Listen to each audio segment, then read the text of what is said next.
আসসালামু আলাইকুম, আমি তানিয়া রহমান, আপনাদেরকে স্বাগতম আমার কিচেনে। আজকে আমি তৈরি করব ভাপা পুলি পিঠা। তো পিঠাগুলো দেখতে পাচ্ছেন কত সুন্দর হয়েছে। এই ভাপা পুলি পিঠা কিন্তু খেতে খুবই ভালো লাগে। তো আপনাদের কারো কাছে যদি আমার ভিডিও ভালো লেগে থাকে তাহলে লাইক কমেন্ট করে দিবেন এবং সাবস্ক্রাইব করে পাশে থাকবেন। তো প্রথমে আমি চুলায় একটি প্যান বসিয়ে দিলাম, দিয়ে দিলাম প্রায় 1.5 কাপের মতো পানি, দিয়ে দিলাম হাফ টি স্পুন লবণ। এবার লবণটাকে একটু মিশিয়ে দিলাম পানির সাথে। পানিটা বলক আসার জন্য অপেক্ষা করলাম। পানিটা বলক আসার পরে দিয়ে দিলাম 1 কাপ পরিমাণ চালের গুঁড়ি, শুকনো চালের গুঁড়ি। এটা আপনারা একই পদ্ধতি ফলো করে আরো বেশি করে পানি নিতে পারেন। এবার আমি চালের গুঁড়িটাকে ভালো মতো পানির সাথে মিশিয়ে নিয়ে এবার ঢাকনা দিয়ে ঢেকে 5 মিনিটের মতো একদম লো হিটে রেখে দিয়েছি। 5 মিনিট পরে ফিরে এসে এখন আমি একটু নেড়ে চেড়ে এটাকে নামিয়ে নেব।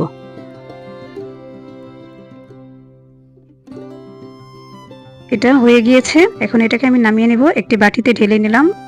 এবার আমি চুলায় প্যানটা বসিয়ে দিলাম 1 চামচের মতো ঘি, তারপর দিয়ে দিলাম 2 টুকরো দারচিনি, 2 টুকরো এলাচ, 1 কাপ।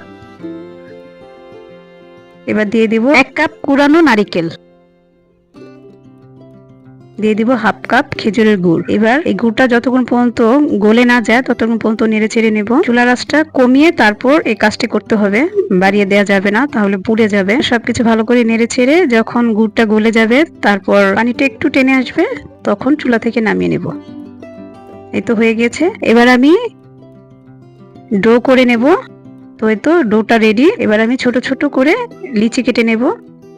এবার আমি একটি রুটি বানানোর পিঁড়িতে আমি রুটির মতো বেলে নেব, ছোট করে রুটি বেলে নেব।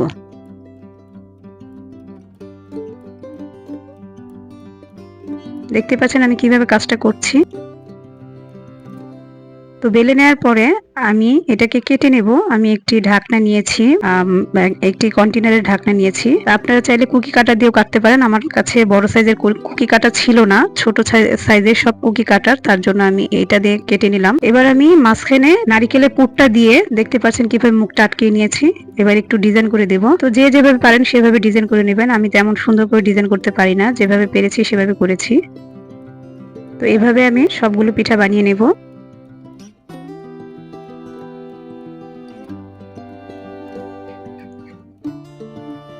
পিঠাগুলো বানিয়ে নেওয়ার পরে এবার আমি চলে আসলাম চুলায়। চুলায় একটি পাত্র বসিয়ে দিয়েছি পরিমাণ মতো পানি। পানিটা বলক এসে গেছে। তো বলক আসার পরে এবার আমি পাত্রটির উপরে একটি স্টিমার দিয়ে দিলাম। স্টিমারের ভিতরে আমি আগে থেকে তেল ব্রাশ করে রেখেছি। আপনারা চাইলে স্টিলের জালিগুলো নিতে পারেন। তো এবার আমি এক এক করে পিঠাগুলো সাজিয়ে দেব।